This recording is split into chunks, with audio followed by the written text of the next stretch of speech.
first noticed him as Apocalypse from X-Men Apocalypse. That was when you first became aware of Oscar Isaac? If I said yes, is that funny? I'm judging you for it. It's not. It's a good bit. It's not where I first heard about it, but it's it's on topic. Yeah, true. I remember being very excited when he was cast as Apocalypse because I was like, "Oh, great!" I thought he could have done a good job with that. I think. Oh, I think he could have done a great job. It was just the writing. Yeah, he was written so poorly. Like, we'll talk at length when we get into the Apocalypse stuff in these episodes, but part of why X-Men 3 and 6 or 7, whichever one the Apocalypse one is, fail as movies is because we've already seen way better versions of these stories and ideas in this 20-minute cartoon for kids.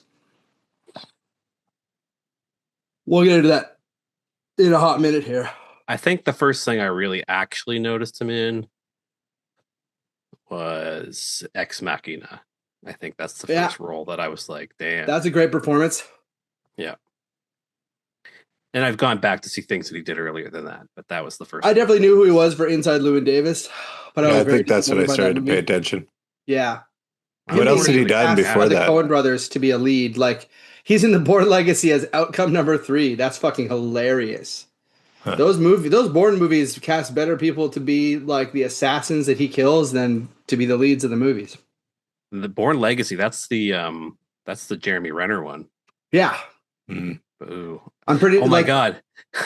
Sorry, go ahead. I remember Matt Damon fights Clive Owen, and then Carl Urban and Edgar Ramirez, and that's 3 like dope badass actors. So they got a good one for him. Yeah, his fourth role was in a movie called Lenny the Wonder Dog as Fart Man. As Fart Man, yeah. Wow, and for the fart face himself to tell me this fact, that's so meaningful, right? I'm just so wired into these fart jokes and fart names and fart things and faces. Yeah, I mean, your whole life is farting because you're a fart face. Do the Fart Man. We started? I don't know. Oh, yeah. I'll choose when to start cutting in and out whenever. We've definitely started. I'm Jim. This is Mike. I'm Fart Face. Yep. And then there's Ben. Gene. Yeah. So now you know who you're listening to, everybody. And today we're going to talk about 3 episodes of X-Men 92. The Unstoppable Juggernaut, The Cure, and Come the Apocalypse. Which was not what I always thought it was going to be, but I didn't realize how they spelled come. If you need to watch long, you can obviously watch these on Disney. And you can probably find them somewhere else too. Although you got to be careful because a lot of places will put the Unstoppable Juggernaut after The Cure, which is dumb and wrong because it aired that way. The animation wasn't finished, so it was aired after the Apocalypse episodes. But it's totally meant to because, like, the previous episode about Slave Island ends with them returning to find the mansion destroyed, which picks up on the story in Unstoppable Juggernaut. So it's the first time that we'll talk about how this timeline gets a little messed up. And by the time we get to the 3rd season, episodes are coming out years apart and totally out of order. So we're gonna be doing things in a specific order that makes way more sense. Say not the first time they have, or the last time they have animation issues with this ACOM company that they shopped out the animation to. Yeah, definitely lots of issues with ACOM. I actually think at the end, like ACOM gets hired to do Wildcats, and then they order more X-Men episodes, and so they actually wound up getting an even worse animation company to do them because, ironically, the X-Men ripoff Wildcats is taking up that company's time. Incredible. Yeah. Yeah, it's like, sorry, we're doing your knockoff. We're not available for you. So, I guess in general pop culture news, Alien Earth is like the best television show I've ever seen. We're 4 episodes in. Yeah. And hopefully I don't shoot myself in the foot. And I mean, God knows it's common for an alien film to really blow its load in the 4th act with a terrible monster and wreck everything. But so far, it's real good. Yeah. And what the most surprising thing, or like not even surprising, I guess, but like the best thing is that like the new stuff that they are adding to the lore is probably my favorite stuff. Like, it's actually making the franchise better and more interesting. the other monsters, the other like the lore about all the companies and Yeah. the Like I genuinely think this is android the best children. sequel since the first sequel to Alien. Totally. Like it has nothing has come along that has been as good as this. God knows they have a big long runaway of 4 episodes where things could go wrong, and they're certainly dealing with crazy concepts and ideas, but Yeah. really having a good time with it. Ben, you watch anything great recently? I did finally catch the movie Saturday Night. I was very Oh yeah. Oh, pleased with nice. it. Very good.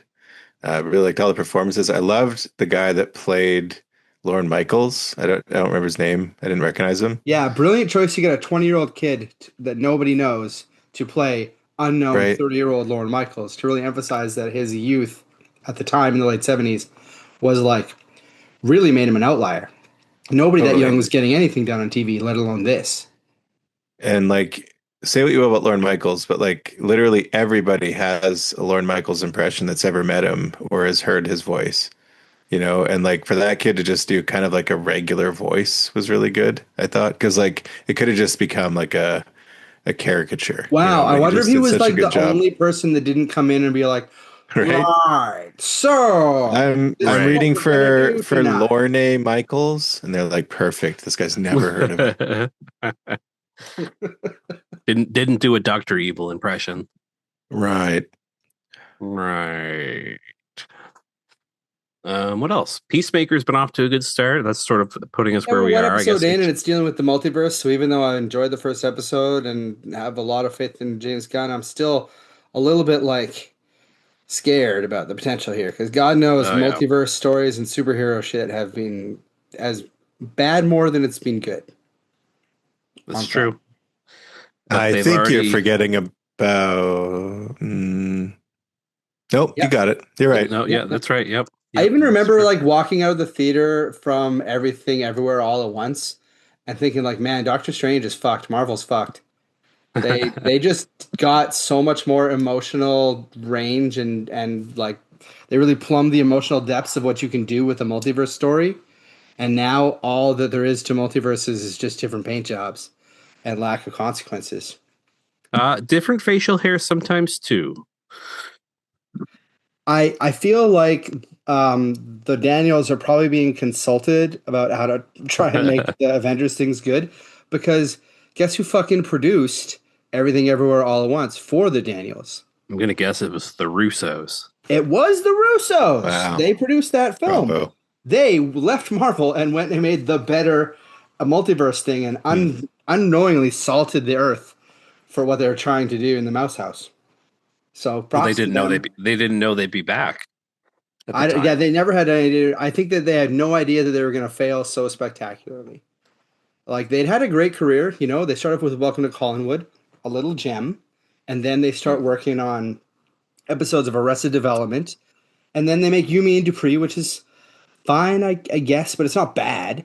And then they make Community, Wow. really get their shit together, and then they get Captain America and Avengers, and things are going so good.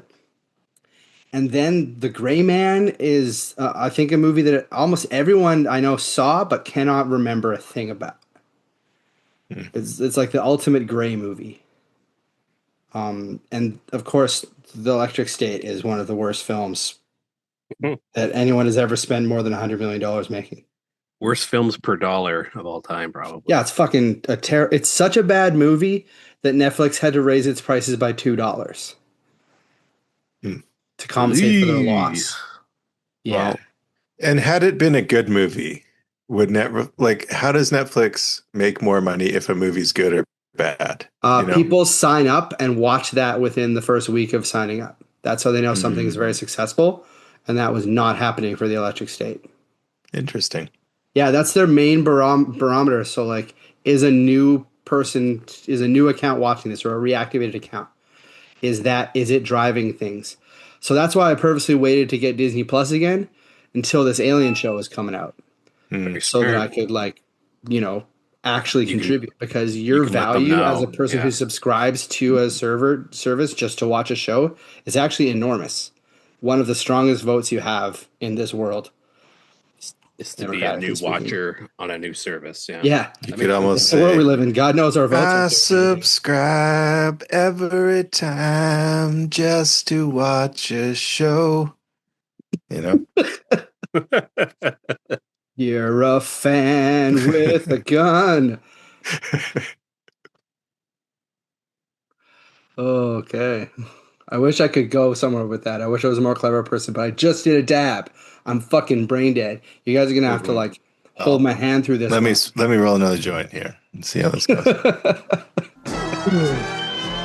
The first episode, the Colossus and Juggernaut episode, aired on March 6, 1993, and we had A Whole New World by Peebo Bryson and Regina Belle as the number one song. Aladdin was a big hit, and so A Whole New World actually became the number one song. It's pretty crazy for a song for a movie to become what? To follow the Berlin Wall, not too long before that. So it was kind of a whole new world in multiple ways. Yeah, just like 3.5 years or something. Just totally normal. Totally normal thing to bring up. So the number one movie, March 6th, was Falling Down with Michael Douglas. You guys ever see that one? Oh yeah, I have. Yeah, good fucking movie. Sure. Yeah, so very good. I should revisit that. Honestly, it's really well shot. Joel Schumacher, like directing a serious movie, always works out for the best. Well, better than when he's doing comic book stuff. But I think it's one of the movies that earned him Batman. Like no, I don't have any fucking spare change. Okay, pretty sure that's the thrust of the movie. Pretty much. Whole thing. So, because of the whole animation issues that we'll mention in a little bit, and we haven't already talked about it in the past, the episodes actually aired a little out of order. So, The Cure actually aired a couple weeks earlier, February 20th, and the number one movie that weekend was Groundhog Day for the second weekend in a row because it has to be. Like. That's funny. Of course, Groundhog Day had to be number one movie 2 weeks in a row. It's still the number one movie today. Nothing's changed. And another classic, cult movie came out the same weekend. Flopped with only 4.5 million compared to Groundhog Day's 9.5 million. But it was Army of Darkness. Oh damn! Oh yeah. Nice. How many screens was that on though? Because that's probably not a bad pull. 1,400. Yeah, it's decent pull for what it was like. It got a higher per theater average than Aladdin, which is the movie above it in the thing.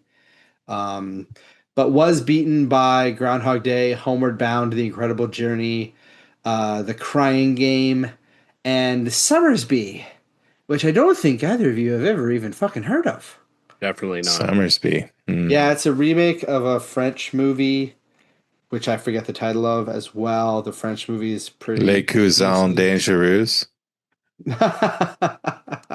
Yes, it's that. Let's move on. So then the following weekend, the number one movie was debuting Falling Down. On February 27th, when Come the Apocalypse aired, Falling Down was... I want to speak to a manager. Yeah.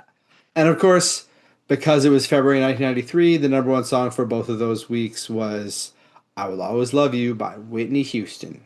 Yeah. The tail end of a titanic run. It's actually by Willie Nelson or something, wasn't it? Dolly Parton.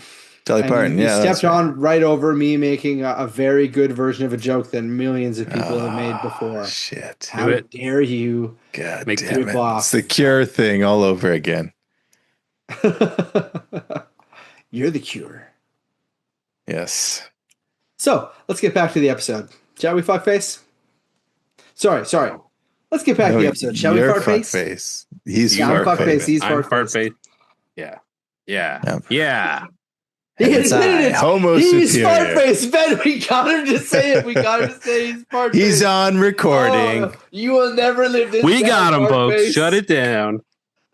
The FBI is swarming my home. Michael Douglas is there.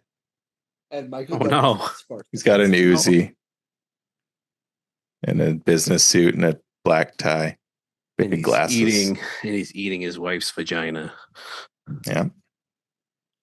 What? How else do you I think feel I like got the throat same cancer, time- fuckface? That's how he got throat cancer.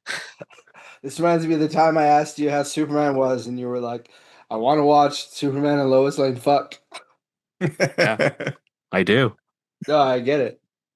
It's You just really probably thought this great. spot first thing to say. Well, I mean, the chemistry read must have been amazing. Like, I mean, goddamn. But I mean, I Yeah, even think they might be dating. They're pretty flirty with each other. maybe that would be. People would love it.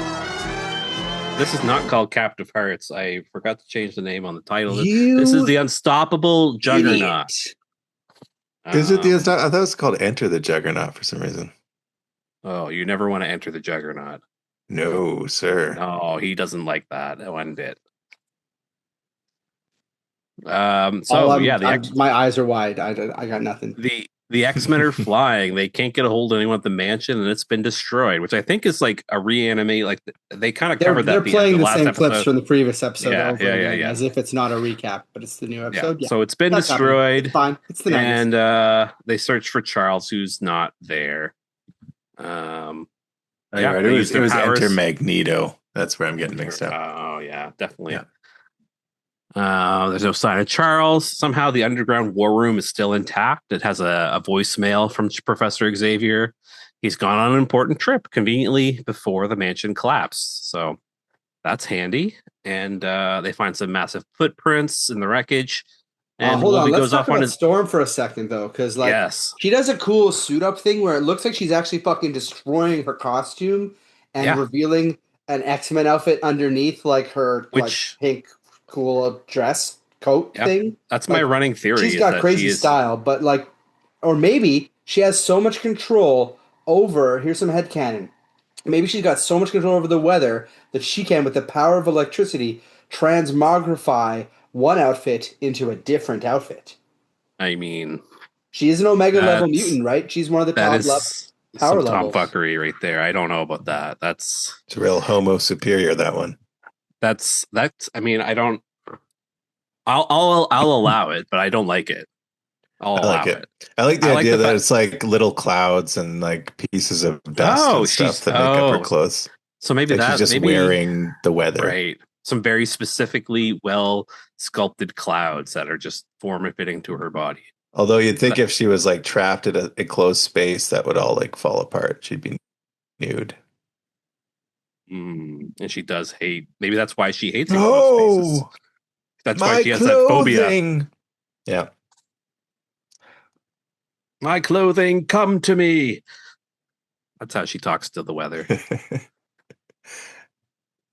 I like how she does talk to the weather whenever she's using her powers. Like she doesn't just do it. She like says Mhm. like fog, She's blind extremely my extra. opponent. Yeah. Yeah, oh yeah. Yeah, it's very Arctic wind. Yeah. Yes, exactly. Yeah, Yeah, like it's who great. is I this love it. performance for? It's for us. It's for the audience, right? That's right. Yeah. So she's treating everyone in her real life like they're an audience for her, Yeah. which is awesome. And I think that's the version of Storm that we've needed to see on film the whole time. And Really? that's why like nobody is saying, "Hey, let's put Halle Berry in Avengers Doomsday 2, guys." Yeah. No one cares. Nobody Because that's cares. not She does not the have that Storm charisma. that we know. We know this Storm. This is the iconic Storm that is burnt into everyone's brain. The crazy theatricality of what she talks about. Yeah, like leaving Storm and Rogue out of Doomsday would be a great call because you don't want to remind them of these like inferior versions. And you Yeah, want Rogue to be also able to- lost her powers, so like you don't even want to address that. It's just enough. she's a wet bag of piss in story terms at Woof. this point. Is this one of like?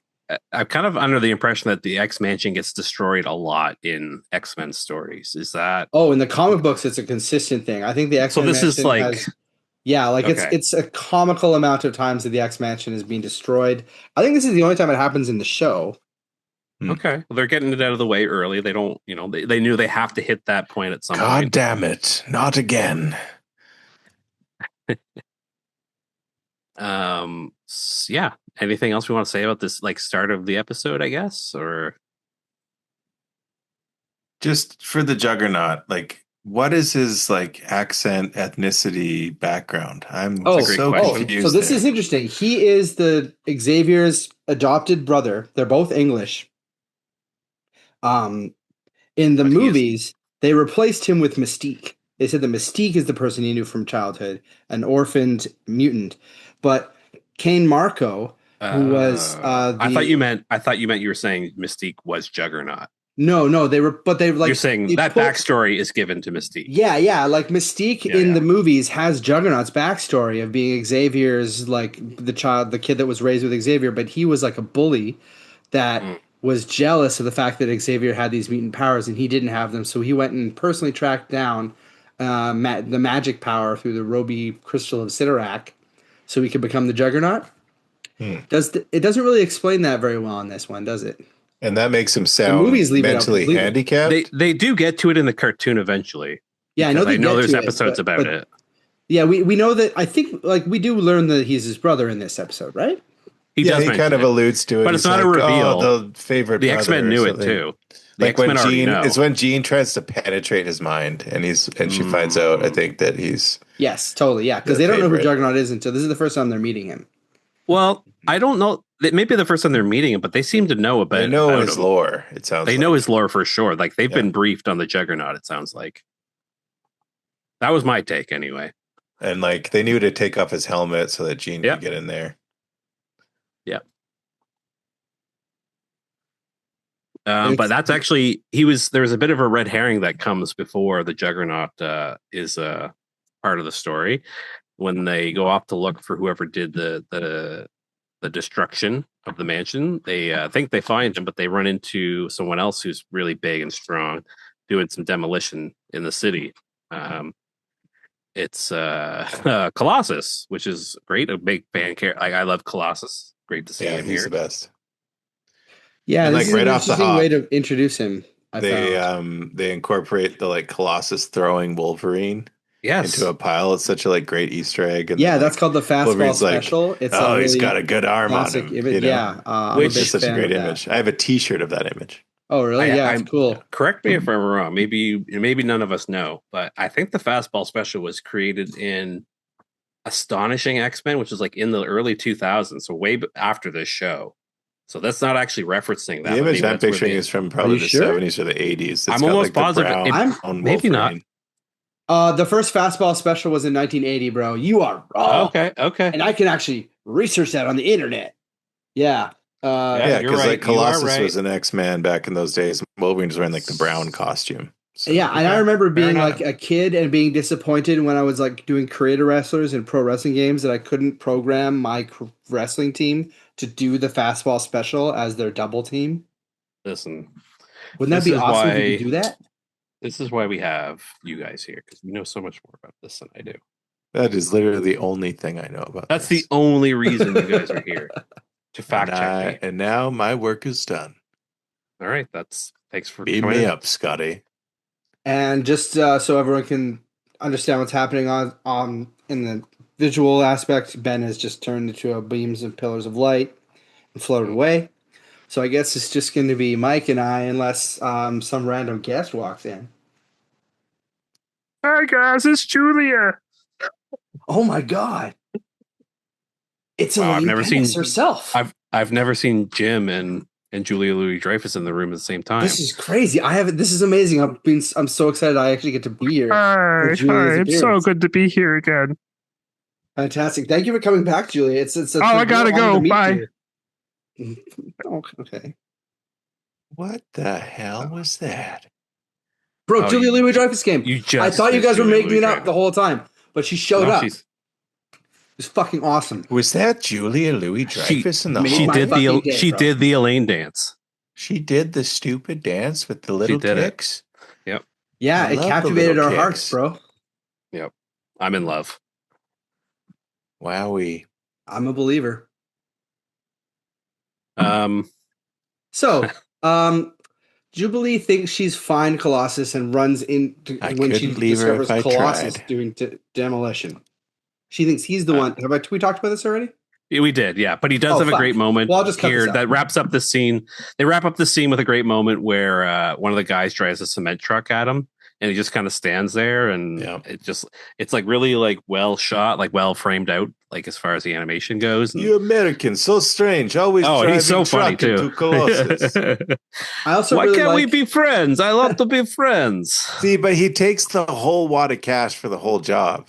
He takes the whole True. wad. He should have. And they're like, "That's our If fucking he was a money, true bro." communist, if he was He's a true like, "Oh, communist, he what? would share We it. work together, comrades." right? They're Like, yeah, but you tractors took like fucking destroyed the whole communist Russia. payroll for that. So, yeah, Yeah. tractors would change everything, right? And take all the work away. And people were very upset about them in Russia when they were introduced. He's There's just great a movie very, about it radio called star. Earth by Dziga just a very Vertov. sweet, naive boy, though. He's just very much, very similar to his depiction in Deadpool. Yeah. Yeah, It's I very, like how they Speaking get it of right in Wolverine, Deadpool. does that Xavier's twin sister character actually exist, or was that just some Oh weird no, she's from the thing comic for books. that movie? That's real. Huh. Oh, It's from like I don't remember that I at knew that all. too. It's like the mid 2000s. No. And it was like a retcon that not a lot of people like. It was a great story, but she hasn't really shown up a lot since. I don't think, He was too because it's busy kind of a going to weird thing to parties say. and Like, having oh yeah, sex he and had this stuff. twin that died in the womb all Yeah. along. Do not remember that character. No, it's from about like 2003, 4, 5 era. She does do the thing where she puts her hand through people's faces. Oh, Yeah, that was cool in the movie. Straight out of That the was really comics, cool. yeah. I kind of expected that to have been a made up movie thing where they like kind of Nope. exaggerate or change mutant powers, which seems to happen a lot with X-Men more than other comic book characters, I feel like. But Mhm. Yeah, but sometimes they're just real accurate. and Sometimes she they're was real pretty accurate, yeah. Like normally with the Cassandra Nova that we see is very old, like old Xavier, and also she kind of looks like a fetus in some ways because she's essentially like a Mhm. fetus that stayed alive as a psionic being after she was supposed to have died. Interesting. It's like commentary on abortion, probably. I have no idea what Grant Morrison was going for, man. That guy is out there off in space. But yeah, it's a Frank Quitely image. Great comic artist. Frank Too, has a Wiley. real crazy Very style. nice. Yeah, so I was really excited when I was watching the movie and they were doing the fully accurate hand you were through excited. the face stuff. Yeah, Oh yeah. that was cool. Yeah, you that movie's want your good. fans That's in your face. I think pound for pound the best of the multiverse movies so far. It was great. Like so many Yeah. fun characters, all the fun different like versions of Wolverine. Great job, Hugh Jackman. And like the best product placement in fucking cinema history. True. The car. I forget which car it is, which I guess Oh, makes the it Dodge Honda Caravan. Odyssey or the something. Honda Yeah. Odyssey. And the only reason I forgot is because I'm baked out of my mind, not because it wasn't a great product placement. Like they really I actually experienced like riding in the Honda Odyssey because I like was like in the 4D theater with the vibrating seat. And shit. It really felt like I was like driving in a road that was like a little bit bumpy and gravelly. It was very well done. But with a great great suspension and great also very job. smooth then- ride, right? All Yeah, of a very sudden, the smooth, fight high scene quality happened, ride. and like the seats like getting flung around and bounced and stuff. It was really cool. That's good because my 4D theater experience was awful. I watched Captain America 4. I was and gonna say, just did you go felt see I like was being Schindler's violent all List or around. something? Like that would have been so bad in 4D. Could you imagine? Just like vibration every time there's There's rain like a on green screen. mist coming down on the Oh, audience. Oh no! I've never done a 4DX. We don't have that out here in the bumpkins of the Maritimes. Yeah, New Next time Brunswick you're in is like that. Calgary. They have Well, one at I the do have Chinook some Mall. family That's there. where I I'll went. go check it out. Yeah. Yeah. So Rogue and Storm spot a bank robbery elsewhere, where the bank's been Hold on, all I have one more destroyed. thought about that first interaction with Colossus. I think it's cool Sure. that so far Wolverine's been this hothead who runs off and like gets into violence at a moment's notice. And here he's calming Jubilee down. He's like, "No, I don't think Colossus is the guy right away." And it's nice to see his Trust his change in character. nose. It's like, oh, okay, this means more to everybody because he's been acting like this. That's He a good also point. knows to follow the scent, and like he Yeah. doesn't smell like the guy that he It's smelled. true. Yeah, she trusts his instincts more than the convenience of a narrative. Yeah. Which is cool because this whole episode is about how the convenience of the narrative of the commies is bad leads to people assuming that these Russian people are terrible people, right? Which was drummed into us via media and film forever, right? Like, Yeah, I would say there's social commentary in these episodes on par with like early Star Trek, honestly. yeah, for sure. Actually, I think more sophisticated than 60s Star Trek. This stuff is maybe like TNG, early TNG quality. Yeah. I'm Definitely. really quite impressed. Even though I don't find this episode very entertaining, but it's just like it's good shit. It's good writing Yeah. all Yeah. through it. Good So we do see performances. the real culp. So Rogue and Storm then spot a bank robbery. This is where I cut you off, interrupted you like a stoned old jackass. Okay. And they think it's Colossus because he's getting arrested for trying to stop the robbery this time. So Rogue and Storm also know that he's innocent. Now, why do Rogue and Storm know he's innocent? Because Wolverine tells him. Basically, I think that's. Oh, okay. I So think there's that conversation. they've reconnected, and he's like, "Nah, it wasn't him, bub." Yeah. So Rogue and Storm do that because of Wolverine giving them the lead. You really dropped So, that out of this recap. how I did feel the bad for people police that are just like Well, it's trusting something you It's can't everything you can't Juggernaut. rate everything, video on honestly. YouTube You here. know, I'm Like, so sorry. how did they get their hands on Colossus, and how did they miss Juggernaut at the first bank? Well, Colossus was willing to go along with them. I think was And why he said got he was trying to arrested. stop the robbery. So like they were both Yeah, in the but same room, and Colossus eh, presumably is like, "Hey man, stop stealing the money." And he's like, "I'm gonna steal money because I bad guy," with whatever that fucking accent is supposed to be. Can't place it. It's just angry accent. yeah, angry dumb guy. It's Yeah. kind of like a little bit of that old Mid-Atlantic accent, but just in rage form. Hmm. Maybe the magic makes him dumb. Yeah. I feel like that Mid-Atlantic accent would work for any Xavier, like as a choice. That'd be fine. If he had that old-timey voice, sure. Whatever. Fun thing is that they run into Beast in his cell and he's, doing Still just time. chilling. I Yeah, appreciate that it's they fun. find ways to work Beast in and Yeah. make him not. I kind of expected him to be in a different jail, like a fancy jail. It's Maybe weird. that was Like, it doesn't make any sense that he would be in a jail because Beast is sentenced, so he's in a prison. right. But Exactly. Colossus Yeah. is just being held, so he's in a jail. And That those is are weird. different functional elements of society. Maybe they were like, "Let's put him in the super heavy duty Put him in the cell." muty jail. Yeah. Yeah, I think the implication is that just all mutants go to one specific space. Beast is Probably. like reading something by Thoreau in that scene too. That's cool. Something about like punishment or justice. Those early 19th century Americans, like before the country turned into shit, like they had some cool idealistic ideas. Mhm. Yeah. And those were the people that were like leading the charge way earlier for the North to give up slavery just without a battle, which happened, right? So Mhm. that's Thoreau and Ralph Waldo Emerson, that era of people. Those are great writers. No matter what you think about America, you can always learn something from Ralph Emerson or Thoreau. Although Thoreau was a pretentious rich boy. Real fastball special, that guy. Hey, brought it back. So we see the real Ah. culprit robbing another bank is the Juggernaut. And it's like, I think like halfway through the episode, almost more than halfway before we finally see the Juggernaut. It's true. Yeah. Definitely over the halfway point. Takes its time. Yeah. So it's cool. He gets really built up as a mystery. I kind of expected it to be like a rule of three where it's going to be like, okay, first we thought it was Colossus. Now we think it's like the Blob. And now it's, here, it's the Juggernaut. That's who it really was. I thought there was going to be multiple red herrings. Well, I think that's a little too sophisticated for a 22-minute plot. Well, that's what I wanted it to be. Well, actually, no, I'm wrong. Well, that's not too sophisticated for 22 minutes. I just think it's dumb because it doesn't mean anything. Fine. Did you guys know Fine. that the word juggernaut comes from Sanskrit and Hindi? Oh, Meaning that's Lord cool. of the World. Wow. Really? Mm-hmm. What It does was named- Colossus mean?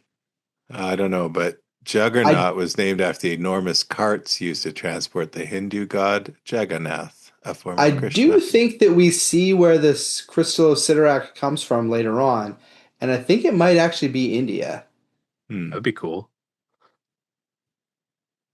or the Middle East. Did you know that already, or did you look that up? No, No. the facts about the language of origin of the I word literally Juggernaut. was just looking it up because Okay. I had remembered it was from India, but I didn't know what it meant, so I looked it up based on that. It's very cool. Yeah. Cool I stuff. always knew it was like based on an old kind of Titan from some era, but that's cool. That's interesting that it's one of, there aren't a whole lot of words that have made it from Sanskrit and in Indian tones to English, Right. Shampoo is one though. Oh, really? Yeah. Well, I'm learning all sorts of shit. Juggernaut and shampoo. For two. That'd be a great trivia question. What do these words have in common? Mm-hmm. You guys asked Juggernaut about shampoo also Colossus? sounds like something you could market to like football players. Hell yeah. Hell yeah. To prevent helmet hair. And use like a hot Indian girl in the ads. Then you get them. Hell yeah. The word Colossus comes from Latin, borrowed from the ancient Greek word meaning gigantic statue. Well, that makes sense. The Colossus of Rhodes. That's the The oldest huge Colossus I've statues been of to. Egyptian temples. Yeah. Yeah. There you have it. Yeah. So they work together, the X-Men and Colossus, and they get his helmet off. Rogue has a Whoa, little bit. whoa. You skipped over, he's robbing another bank. They Oh confront fuck! him and I'm my and he bad. admits to the mansion murder and they play catch with some nearby vehicles. Oh, And we find out they drop some lore about the Juggernaut. So they kind of mention like, oh, this is Xavier's let's just brother. delete all this and go to that then. Yeah. All With right. 1 minute Delete left. this shit, Jim. You dumb bitch. Just leave myself a note for the future. We can actually just go to a new episode, a new recording session. Bitch. See that the real culprit robbing the bank eventually, it's finally revealed it's the Juggernaut, bitch. Wolverine and Jubilee confront him and he admits to the mansion murder. Colossus and Juggernaut play catch with some of the nearby vehicles. And we find out that Jugs is Xavier's brother and that his helmet prevents psychic probes. They don't go into the details of that. I mean, real fans know, but for the kids at home, they'd have to fill in some blanks there and wonder about what that all means, I guess. Then they realize they have to work together if they're going to stop this bitch because he's strong as hell. So they do work together. Rogue tries to absorb all of his powers, and she gets mostly she ends up getting all of his bad attitude and rage. She nearly goes nuts before blowing all the power off into space. And Jean basically passes out trying to use her psychic abilities to stop him. Because it's magic. You can't fucking beat Yeah. magic with science, and That's X-Men powers are all science based. So it's science. does that mean Superman would get his fucking shit pushed in by the Juggernaut then, right? Yes. Yeah. Yeah. Big time. Yes, it's much more interesting for Superman to fight Juggernaut than like the Hulk or who else would traditionally be paired up against him? Thor. He would beat the shit out of Thor. But the Juggernaut would actually have issues for him. Because Thor isn't magic. Thor is science, right? Asgard was debunked to be science in the. Pretty sure when they did a DC Marvel crossover last, I don't know how long ago it was when they paired up the characters. You mean the one in the 90s? I guess that Yeah, they did the amalgam universe 30 years ago. Right before the bankruptcy of Marvel. Yeah. They paired him up with Superman with Spider-Man. That was just a case of the most profitable. No, that was Superman. That was Superboy and Spider-Man, and that was weak. Oh, who was paired up with Superman? Was it Storm? Oh, it was the Hulk. Okay. Okay. But I don't know if that was the amalgamation. I know that was what the fight was because they had these fights that they invited people to vote on, and I think Marvel won every single fight except Superman versus the Hulk. Because it's Wonder Woman versus Storm, and obviously Storm's way cooler than Wonder Woman, right? Who gives a shit about Wonder Woman in 1995? There was no movie. The movie was 20 years away, and the TV show was 20 years old. 1995 was the coldest time for Wonder Woman. Yeah. Which is weird because it was the peak of feminism.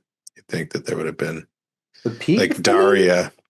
Pretty much in popular culture, bands like Sonic Youth and other, there's a lot of representation for it. Characters like Daria, it was just not being shit on too much like it is nowadays. Yeah, I guess now, even though there's tons of strong female content, there's this highly negative charged response to it. Whereas at first when it was happening, people were just kind of chill about it because they didn't realize that they were supposed to be angry about it. Because media and TV stations tell them to be angry about it. Yeah. Most people's default instinct is not to get angry about any of this shit. It's just that hyperbaric chamber we call democracy. And just like people just reacting to their environment and like everyone around them, and like they take on the same like way of talking and thinking and acting. Yeah, I think reactionaryism is kind of like the tide that we're fighting against as intellectuals at this point. Just people being goaded into being enabling fascism, essentially. Mm-hmm. So the X-Men cartoon from 1992 For children. for children. The episode kind of ends with them successfully like giving him a hypnotic suggestion to like not know what's going on, and he wanders off. That's really all they can really time bomb. Really, that's all they can really do to him. I guess there's not really much hope of stopping him. And but okay, so they reprogram him quickly, and what is stopping Wolverine from just stabbing him in the face? I think he's still like invulnerable to shit like that, though. Like also, magic is going to prevent your skin and brain. No, but Wolverine loves murdering. He loves it. He should do some murdering on the side, like on the down. I don't know. Like he could have just been like, I'm just going to go around the corner and talk to him. The rest of the X-Men. Don't he worry dropped about his it. wallet. Oh shoot! We forgot to give him his helmet back. I got to go give him his helmet back, and then he just goes around the corner. He's just like stab, stab, stab, stab, stab, and just ends it. Man, don't like just leave a ticking time bomb. Whenever the suggestion wears off, he becomes the Juggernaut again. That's not good. Yeah. At least put him in like some kind of, I don't know, other dimension. It's a terrible resolution. Throw him into space. It's dumb and irresponsible. It's the weakest part of the episode, I think, is just letting Juggernaut go off, being confused. So things wrap up. They rebuild the mansion, or they're starting to anyway, because we see later they're still working on it next week. Yeah, I'm pretty sure the next time we see it in like 3 episodes, they're halfway through. But like they only destroyed the top, like the living quarters of the mansion. Half of the mansion is underground, and that part is fine. And they do point out that all is fine, and maybe that could have been in the recap too at some point. I just have a couple of small nits to pick here. Like the danger room's fine, you know. Yeah. Please nit. One of them, one of which, thank you, is when they first really awkwardly land the plane in front of the house that's been collapsed. They're like, oh no, where's the professor? And Jean herself is like, where's the professor? What's going on? And all I could think was, I don't know, Jean Grey. Why don't you use your only fucking power to find out? Like, why are you asking the other X-Men? No, she's not telepathic, though. She's telekinetic. No, she has telepathic abilities. She has a telepathic bond with Cyclops because they're love. And she uses a bond with the professor. He's also a professor. He's also telepathic. But Jean isn't doing telepathic talk with Logan or other people, right? But she uses telepathic abilities to take down the Colossus or Juggernaut. Oh, does she? Well, that's inconsistent to her powers in the comic books. And doesn't like Professor Xavier? You know what she does wear? She wears the professor's helmet thing. That's true. Yeah, to do that. Boom. So yeah, you're there right. It is. Okay, shit. She has to wear the helmet to make it work, and it makes her pass out. Yeah, so she's like when the Phoenix comes along, it supercharges her, so she's able to be telepathic all the time with everybody. Right. All right. Damn. Okay. Well, okay. Knit unpicked. Knit one picked. Okay. Another? More? There was something. No, it's gone. It'll come back to me. We got 2 more episodes. Yeah. So I think I give this 6 Ruby Sidorax out of 10. Like there's some good writing in here and everything, but it is a little boring and it does have a bit of a dumb resolution. I like Juggernaut. I thought when I was a kid, like we used to collect these little stickers from like bubble gums with the X-Men stickers in them. Do you guys have those? Yep. That just rings a bell, yeah. Yeah. I just remember my Juggernaut sticker being really fucking cool. Oh, I think that's actually how I got into chewing gum at all, to be honest. Yeah. Yeah. I don't know. I guess I'm around the same. I think I'm a little more fond of this episode. I think I was like a 7 Russian scabs out of 10. I think Colossus and Juggernaut are cool. Like them fighting is cool. It's just fun. I don't know. And I thought the best use of the powers was Colossus getting hit by a truck. I thought that was a rad moment. That was good. Predates Go on. Go ahead. I was just going to say there's a similar scene in The Boys in season 1, I think, where they had what's her name, the Wonder Woman knockoff. She does like the exact same move, and it's kind of shot the same way. Oh, I bet Anyway. it's totally a reference to this. Could be reference. Wow, that show is totally made by people who grew up watching this, just like us. Totally.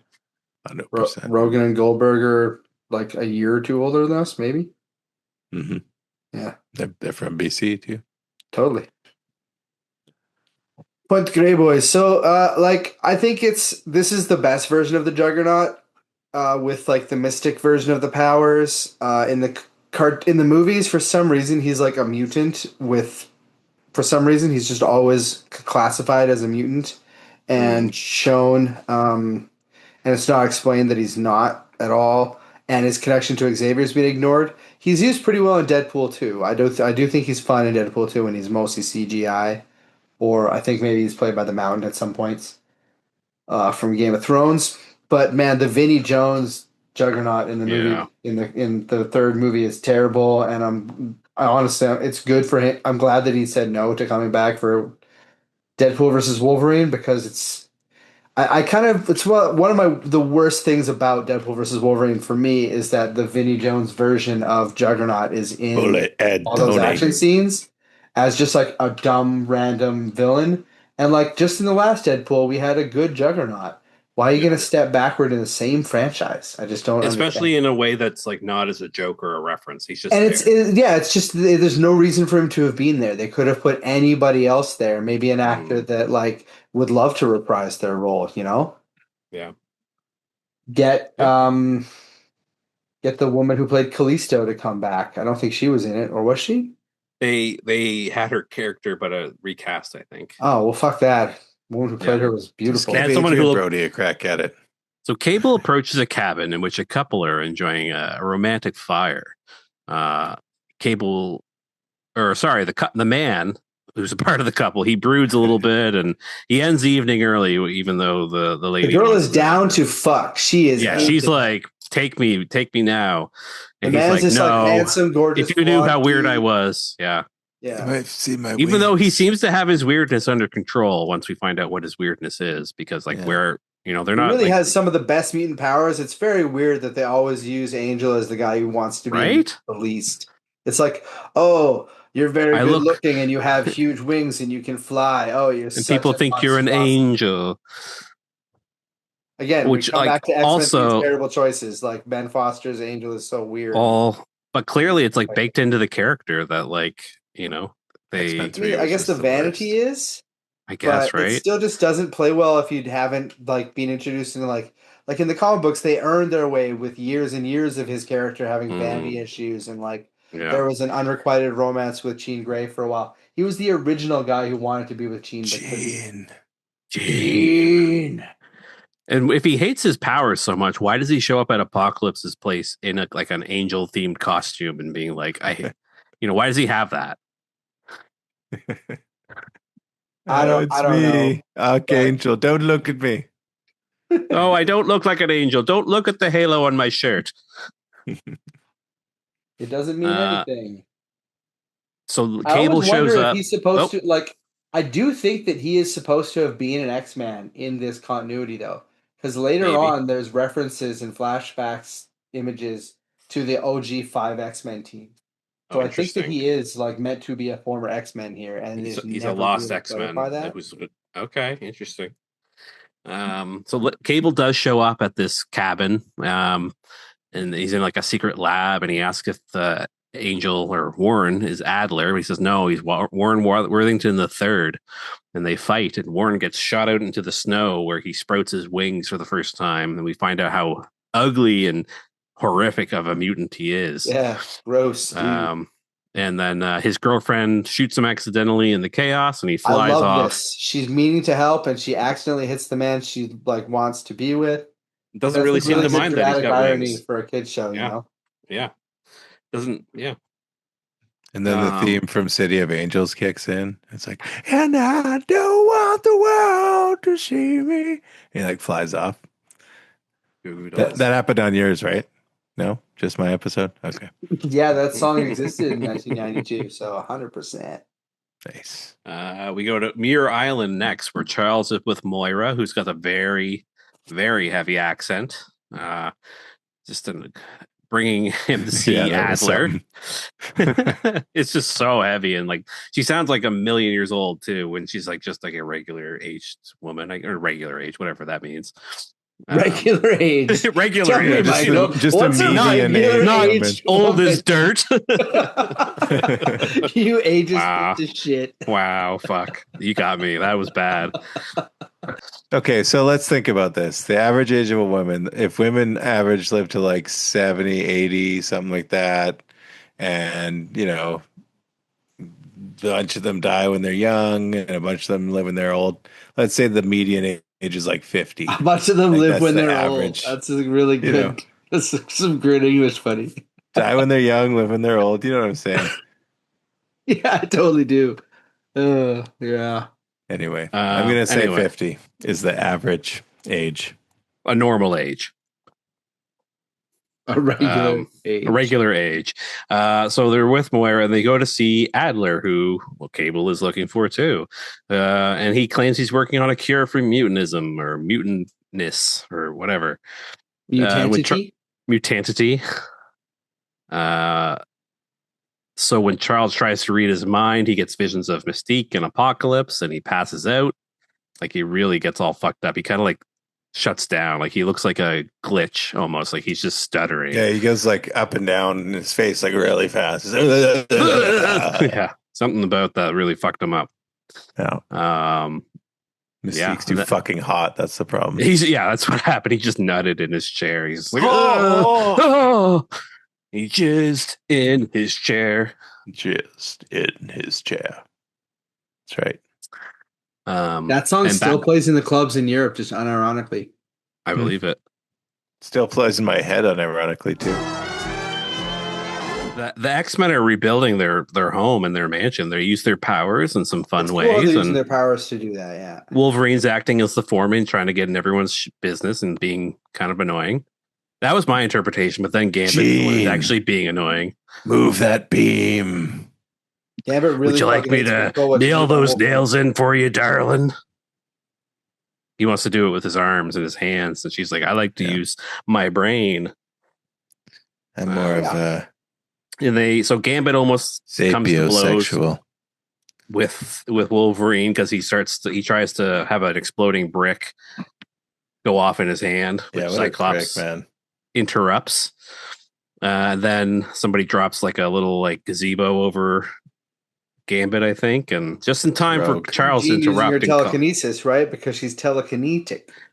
I thought Rogue dropped it. I think it was Rogue. Oh fuck! I was just it was one of the powerful ladies. Either way, yeah. Just delete that. So Charles calls and he reveals the news about Adler's discovery. He feels compelled to tell them that there's a cure potentially because he thinks that some of them might want to do it.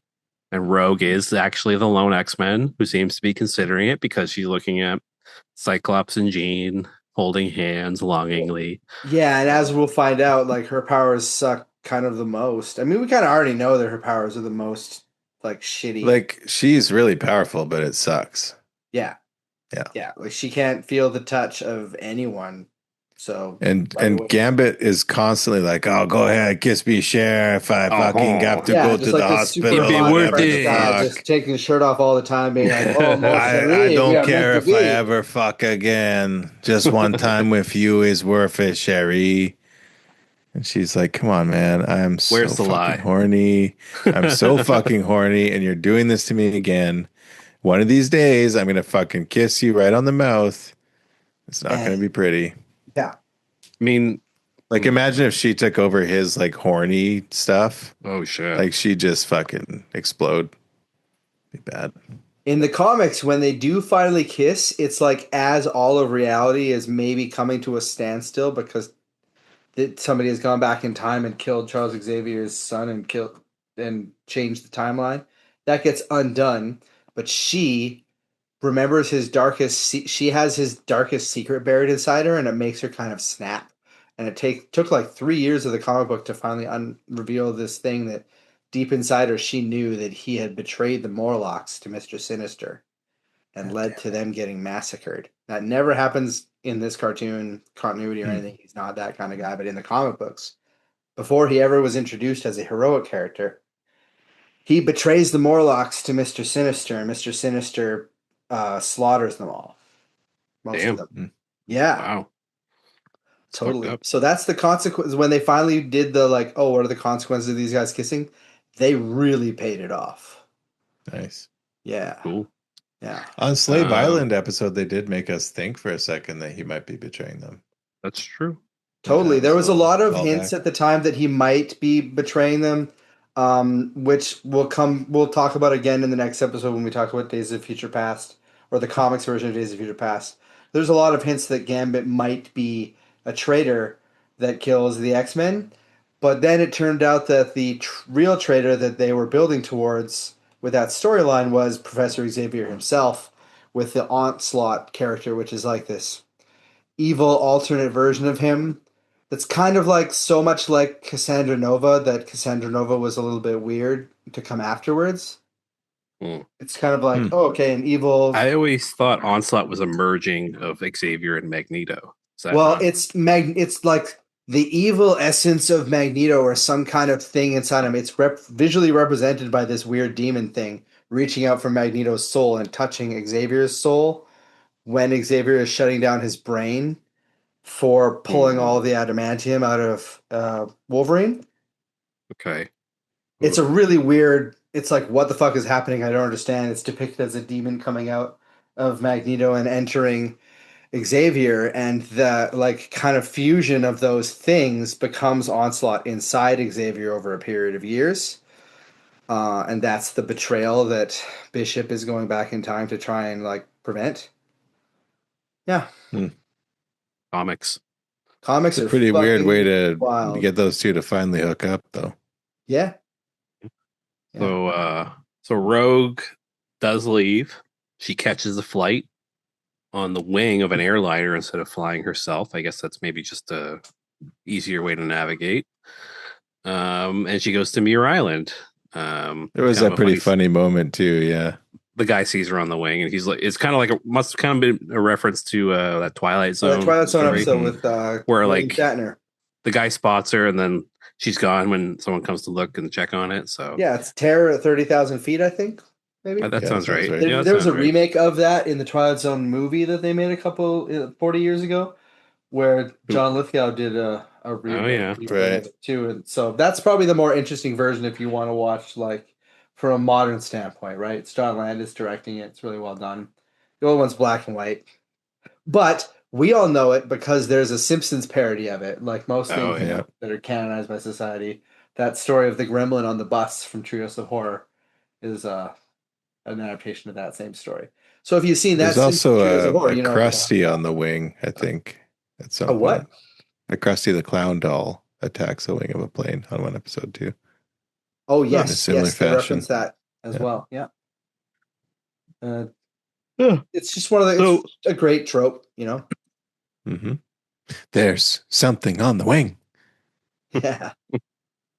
So also, like, to come back to X-Men 3 failing, like here we see Rogue is the one who wants to lose her powers, and X-Men 3 like does that in such a more boring way. Like Rogue like flies all the way to Muir Island in Scotland, and she meets these guys, Avalanche and Pyro, at the bar, waiting for Mystique. Eventually, Apocalypse is going to become involved, and the movie version of it is like, oh yeah, so like Angel's dad, who we've just met, and this other woman who is going to die later before she gets any real character development, they've cured mutantism. Isn't that interesting? But it's like this is such a much more sophisticated approach to it, and it's in this cartoon. Like I can't believe they even tried to do it. Although now that you say it, like I'm surprised how like not accurate, but like how many like points are still connected through X-Men 3. Like the fact that it's all like Warren Worthington is part of it. And, yeah, it really is like they were trying. They were trying to recreate this and left out the best, most interesting parts. Right? Yeah. Huh. It was pretty great when Rogue breaks into the lab and then just like hey man, can you help me? It's like you just ripped the fucking door Ripped open. the door wide open. Yeah, Like, yo, do you you really? coulda That's like had- a you coulda knocked. You $78,000 coulda asked. door at least. It That's was so much super. money for that door. You're gonna have to That's the wash kind a of lot door dishes. that a D-Rex would not be able to break through. Like a $1993, you know. We're not like, going to yeah. reference that useless bag of piss that is Jurassic Park 7. That's the fucking worst movie of the year. God, I hated that movie. I can't even remember. I think I was listening to a podcast where someone played a character who was like the guy who designed that door. And I don't know. It was they got really into the weeds with it eventually, but like it was like a guy who was really passionate about like security doors and how they had to have intake fans on them for Snicker. Like that's the Snicker bar flies into it, and that's how it. Anyway, I don't think people do know it because I think even most people who've seen the movie have forgotten the inciting incident of the whole thing because it's forgettable and there's nothing happening. And the other dumb thing and about the only that scene time that characters discuss their personalities whatsoever, it's just Scarlett Johansson and Mahershala Ali just sitting in a fucking boat saying their each other's backstories to each other. I don't remember what the fuck any of that was about. God, that movie sucks so much. The other thing about that first scene is that like they say it was 20 years ago, which you think like, oh, that's a long time ago, but it's like 2005, and they show all the computers and they're like old like CRT monitors, and it's all like DOS and like shitty like computer stuff, and it should actually be like Windows XP and like really old flat screens, but like not fucking like pixel 80s like it shouldn't stuff. look it shouldn't look 80s. Maybe they're trying to say that the movie was set in like 20. I don't know. I know that I don't think so, but falls yeah. apart too. Because no, there's a brontosaurus in like Times Square at the start of the movie. What? I don't remember that at all. No, they like drive when Scarlett Johansson meets the rich guy who says like, you have to come to this place with me, and they get stuck in traffic because there's like a dinosaur in traffic in New York City. That's only in New York. Oh, Big Apple. We're driving here. Can you guys hear that my cats are literally fighting? This is really funny. No. But I like it. Yeah, Sleepy and Linguini just had a fight. Nice. Get him, Linguini. It literally ended because I just fucking laughed in their faces about it. They just walked up shame. Classic. That's how a lot of fights end. Cats are so funny. That's fucking great. So yeah, as we said, she goes to this bar. She asks for the cure. In Adler, we find out when she leaves is actually Mystique, who is working with Apocalypse to find powerful mutants to enslave. We also learned from Avalanche and Pyro, like talking amongst themselves, that they've come to Scotland to work for Mystique. Yeah, and they talk about how anybody could be Mystique, so they kind of like set up the reveal that Adler is actually Mystique right before it happens, which is true. Good ass writing, especially like that's true. When you're trying to get concepts across to kids. And we had seen Mystique a few episodes ago. She was one of the Slave Island people. 2 episodes ago. And in Airing Consequences, literally 1 episode ago, right? Because in the airing around it went just straight on to this. I have a headcanon answer for this. Okay. So I think that as soon as she was freed, Apocalypse like was monitoring that situation and was like, okay, cool, there's a shapeshifter. I can stop shapeshifting into this Adler guy and doing all this shit and start moving on to the next phase of my plan and have Mystique take over as being the shapeshifting into Adler. Right. That's what I think happened here. That's believable. Yeah. And she has motivation. Like she's, that certainly would fuel her motivation for working with Apocalypse. Whether do you think she's working with him willingly, or is it like a? No, I think she's being forced to work for him. Yeah. The way she talks about him being just terrifying and inevitable, right? Like I think she escaped and he found her immediately, even though she was hiding and pretending to be somebody else. Here was my other nitpick. I just remember what it was. Rogue wants so bad to not have her fucking mutant powers. And there is a device that you can clip onto your neck that suppresses mutant powers. So why not just offer one of those fucking neck clips to any mutant that wants to suppress their powers? Give them their own remotes that's only attached to their collar. And if they really need to use their powers, they can do it. But otherwise, if she wants the touch of a man, Put the collar on, girly. You'll be Yeah. fine. It's You kind of can like take it getting off your whenever you want. get your Ben, birth you just control broke me a ready. little. Yeah. Why is this not a commercial product? Like Wow, fuck Yeah. off. That's such a good point. Thank you. it's such That's like a great, non-violent observation. solution to like Yeah. Yeah, and later on in the comic books, Magneto goes to great lengths to create this like metal chamber that can float above them so that they can fuck. Yeah, no, for real. It's called the Xenox chamber. So who can fuck?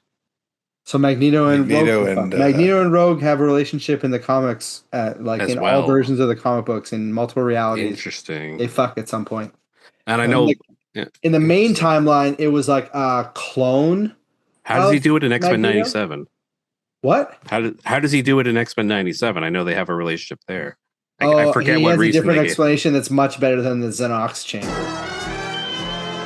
Mike and I were talking earlier about how the cast of the X-Men is the fucking best cast. It's like the most dynamic and interesting group of characters for any story. They could just keep introducing new characters all the time, and it's like they're all so good. So after she leaves, Adler is revealed to be Mystique, who is working with Apocalypse to find powerful mutants to enslave. Rogue is about to undergo the procedure when Avalanche and Pyro show up again. They kidnap Adler and have Cable in hot pursuit. They find out Adler is Mystique, but Rogue shows up to save Adler. And there's a little bit of a hot swapping situation where Adler passes hands a few times. She keeps switching back and forth between Mystique and Adler. Cyclops and Jean are now on Muir Island to help find Rogue. They hook up with Charles and tell them what they know about things, and they're working together. Cable is going to execute Adler for creating the power suppressing collars that were used on Slave Island. But he has to fight off Rogue, who's still trying to defend Adler, not really knowing who he really is yet. Adler does reveal her true nature as Mystique to save her skin from Cable, and the X-Men battle Cable on the cliffside. So a lot's happening here, like the last 5 minutes of the episode. Like it feels a little rushed, I guess. Maybe like there's a lot happening. He disappears and Cable disappears into the sea. Rogue saves Jean, and she realizes her powers can save people and are a very important part of her. So, lesson learned: it's good to be a mutant. She decides. I just need to get me one of them collars. So this is where I get a bug in my ass. It's like, how could they get it right in 20 minutes in a cartoon and fuck it up so bad in X-Men 3? Because she just like goes in and gets rid of her powers. Bryan Singer. Not Bryan Singer. No, it was Brett Ratner and that's what I meant. Brett Ratner. Yeah, they traded in one fucking pervert for another, I guess, right? I guess so. It's just real shame that a Matthew talented Vaughn pervert really for a was hack the best pervert. person on the franchise for a long time. Right. And that's yeah, that is what it is. Like who finally came along that was great with X-Men? I feel like Matthew Vaughn was probably the first great. No, disagree. Not great, but like good. Well, I mean, what else was there before that? First Class was pretty good, and like that's what I mean. First Class. Good. I think the best director of any X-Men film was David Leitch. What's his name? David Gold. Leitch? Yeah, he directed Deadpool 2. I was just saying that Atomic Blonde, Matthew Vaughn helped like reset it a little bit. Yeah, I mean, his best movie is X-Men First Class. I'll say that, and X-Men First Class is fine. Does the job right, I guess. Yeah.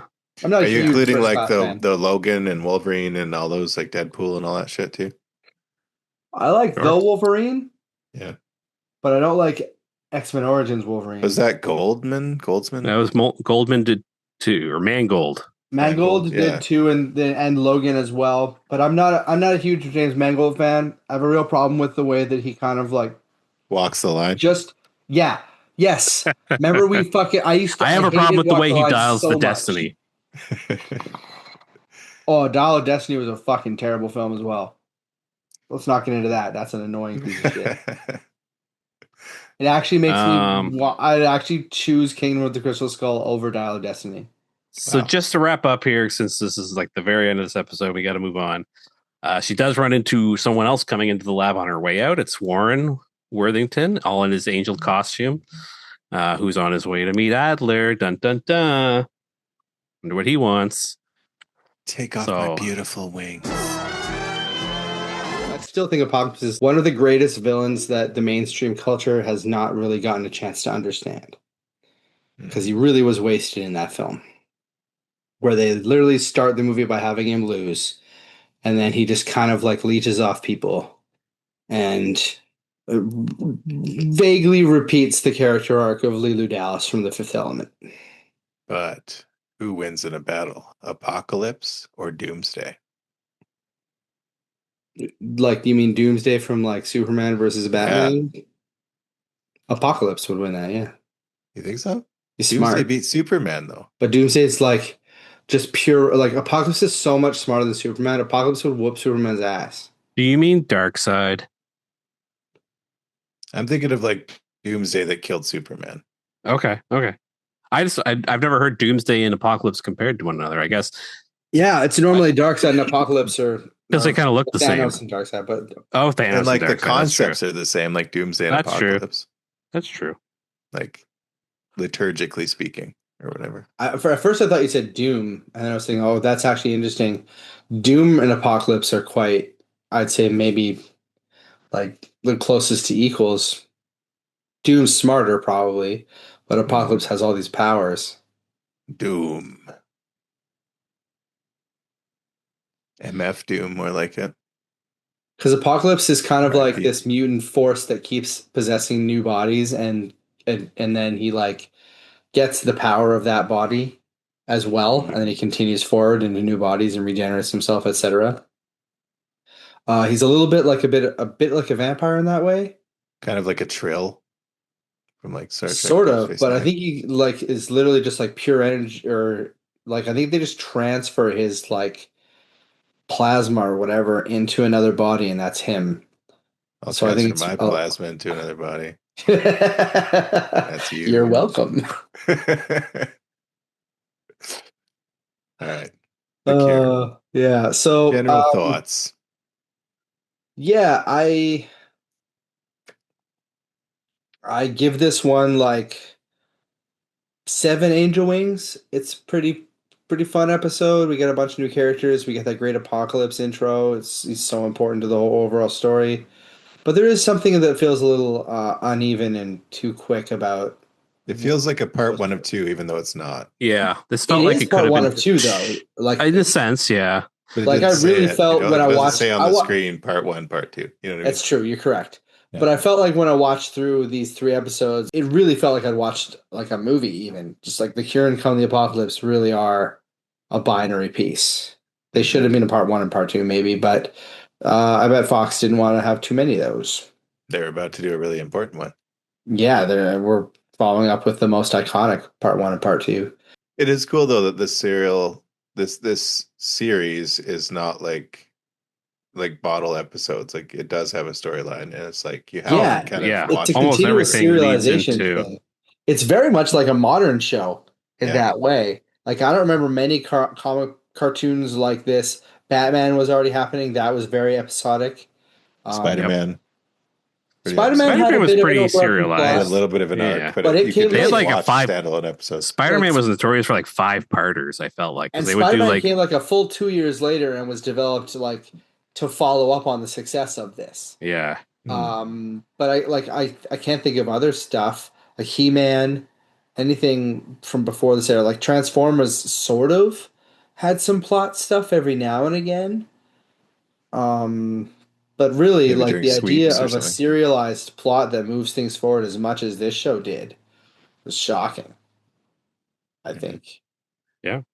Like this really broke the mold. They believed in their audience. They trusted us to just. They really did. They really trusted us millennial kids. For some fucking reason. Like, God, right. I don't think that anybody would trust Gen COVID kids with something like this as children's entertainment.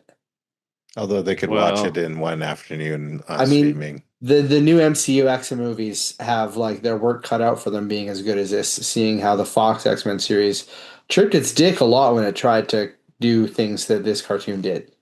I'd say the MCU's greatest successes are when it does stuff that this cartoon never did. Yeah. Like Deadpool, right? Totally. Yeah. Cool. Yeah, anything else? Yeah, what are your before- number scores for these My guys? numbers, I do. What do I do? What do you do? What do I do? What is the voodoo that you do? What would you say I do around here? Dude, I do just like a pull number out of 6 your or fucking 7, ass. It 6 or doesn't matter. 7 Yeah, cool. numbers out of my ass. I'll pull that many There numbers you out of my go. ass. 6. I'll say a 7 as well. I'll give it a 6.5. Okay, let's talk about Come the Apocalypse. This is the fucking banger. I fucking Yes. love this episode unabashedly. This episode is just like, it's almost Hell yeah. scary intense. It all comes together. Yeah, Yeah. like so much stuff that's been building up. It's like, oh, the consequences of this are actually quite large. And we're not anywhere near the season finale. We're at episode 10. Normally episode 10 is like, here is the episode where one character like unleashes all of the great magic and has to undo everything they did by the end of the episode. I mean, you got to be careful around the great magic. The great magic.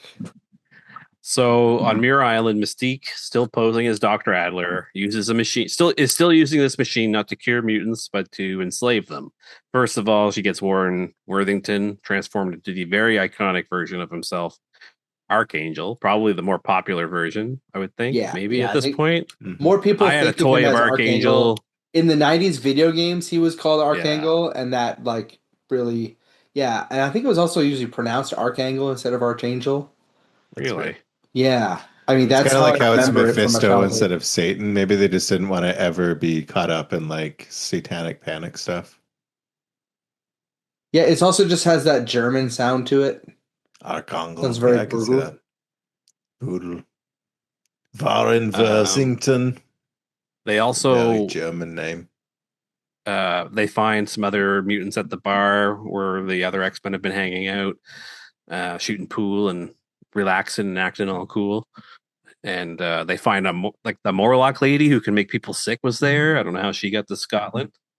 I'm assuming yeah, she that's paid a for a question. boat or a plane. Yeah, maybe. Wait, yeah. She does. Well, She probably does live both, underground. She does live in the sewer. Yeah. Yeah. So like, where is she getting that bus money? That boat money. I Who knows? feel like you could just, as that person, just go up and busk on the street.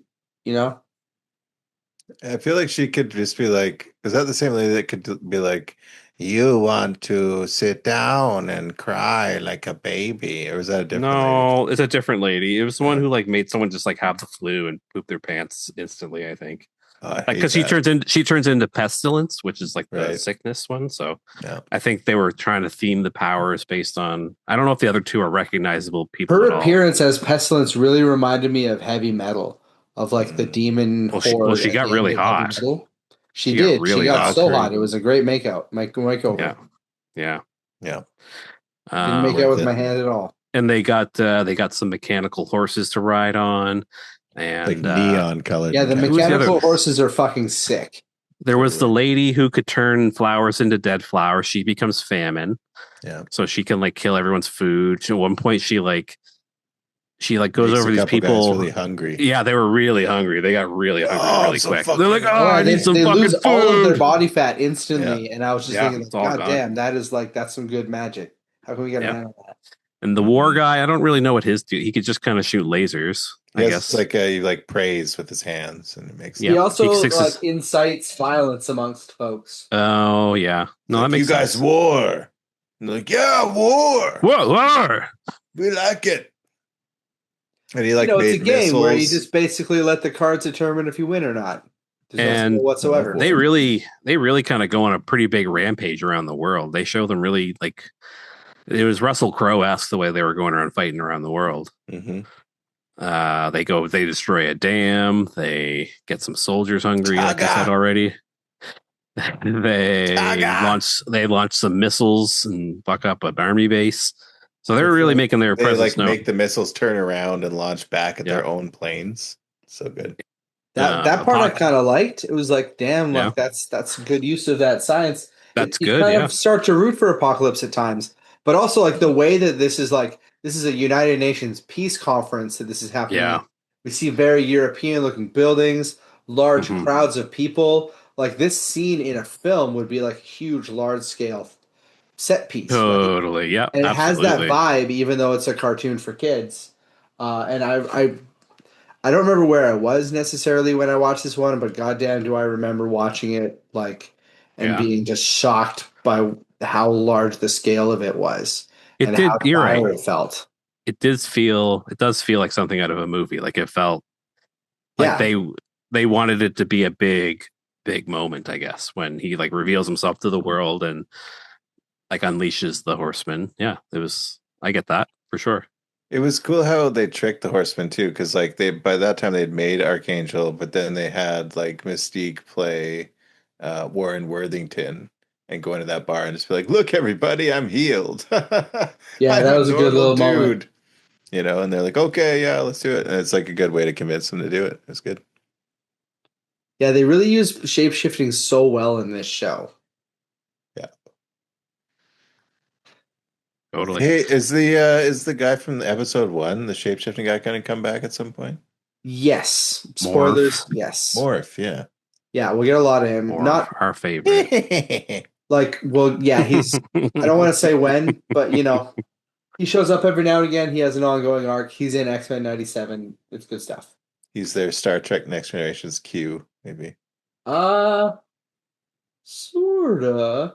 They like it, shortly after this happened, they did an alternate reality big event called the Age of Apocalypse, which is a result of that reality freezing moment I talked about earlier with Gambit and Rogue.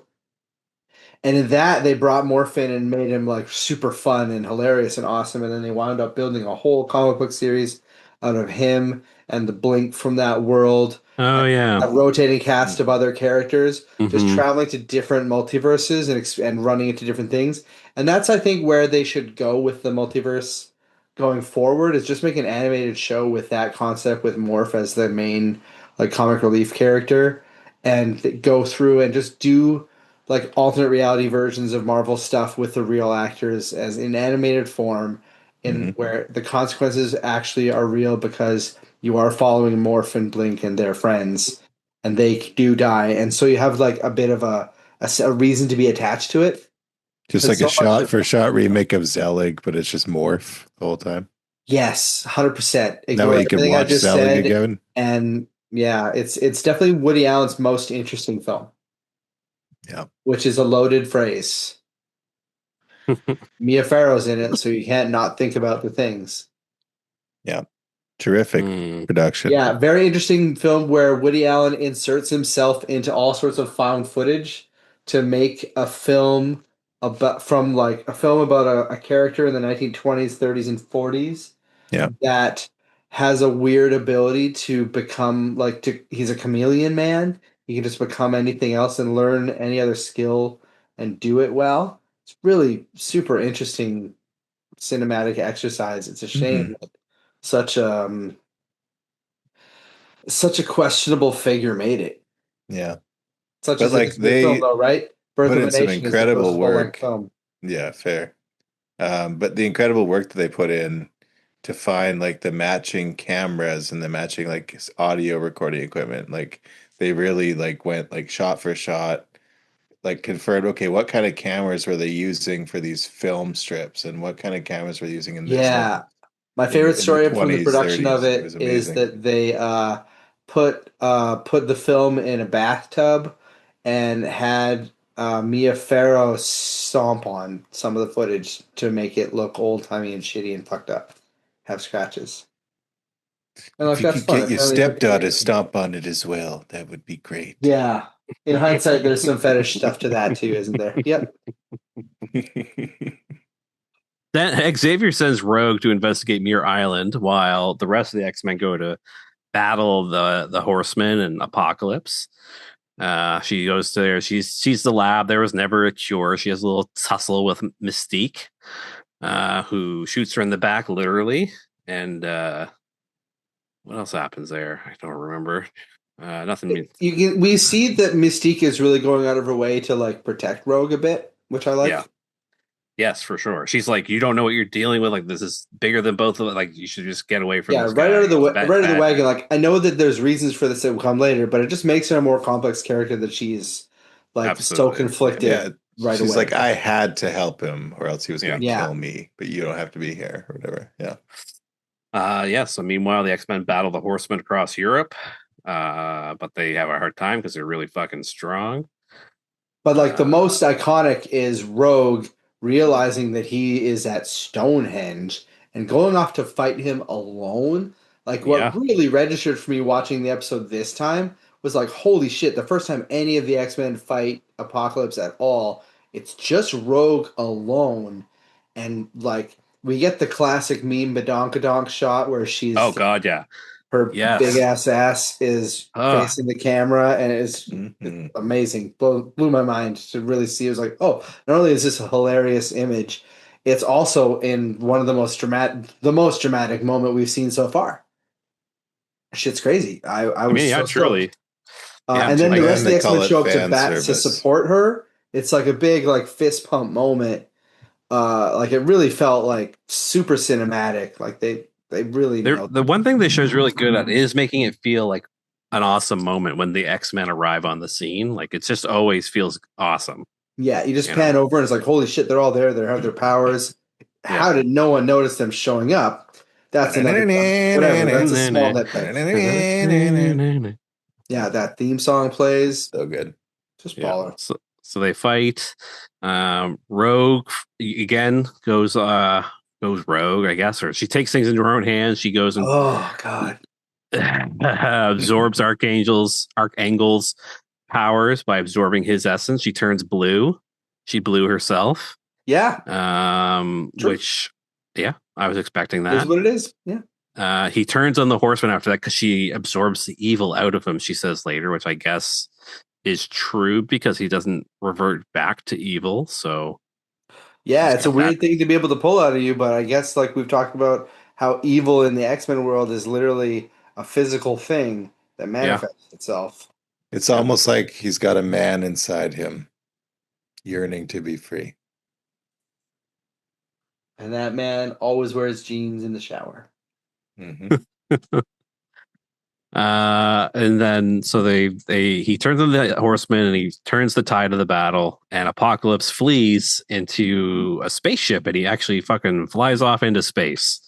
It seems like. Yeah, I love that shit. Just totally out of nowhere, like, oh, okay, this fuck this place. Sure. I'm going to space. That's how he was able to get around so much. And then it's got like crayon writing on the screen that says Apocalypse died on the way back to his home planet. And then everyone cheers.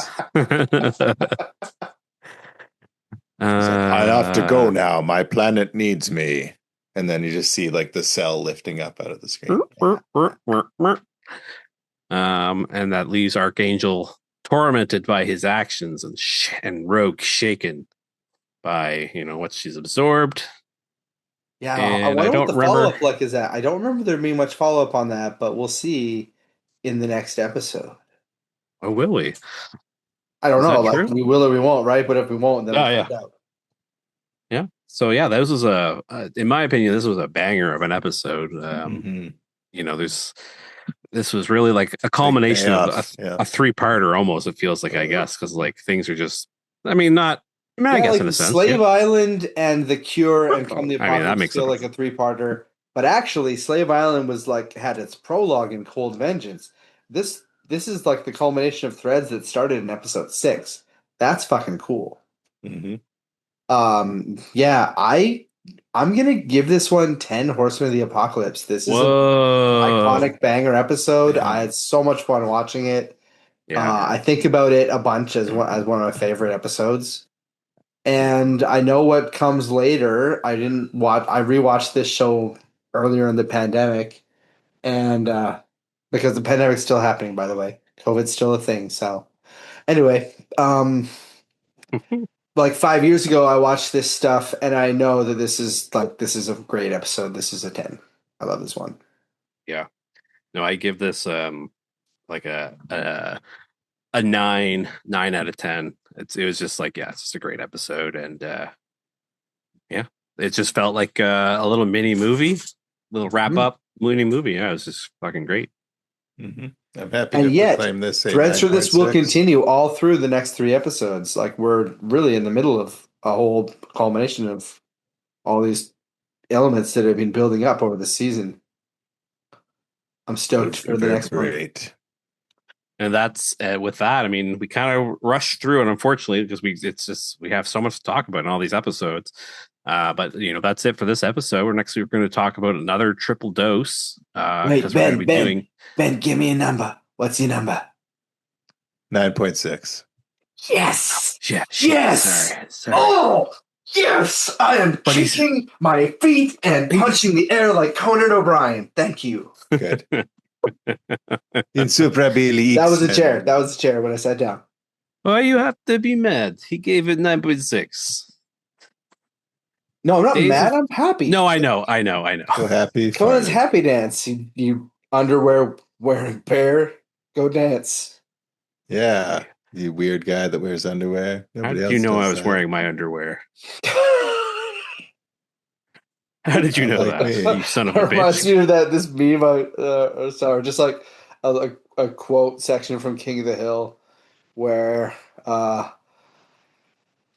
Luann or something. Dale's wife asks Dale if he wants a beer, and John Redcorn and Dale both say yes. She says, "Honey, do you want a beer?" And they both say yes. And Dale looks at John Redcorn and narrows his eyes, and he says, "How did he know I wanted a beer?" I can't believe they rebooted King of the Hill. I haven't watched it yet. Has anyone watched that show yet? I did watch it. I should have mentioned that off the top. I loved it. I thought I've heard there's issues with the animation and like it's not the same based stuff. on like using but that's digital now. And like Yeah. they literally can't repeat or recreate the old animation because they don't have the fucking technology set up anymore. Yeah, I don't know. That's true. It does look different, absolutely, and some of the characters sound a little different.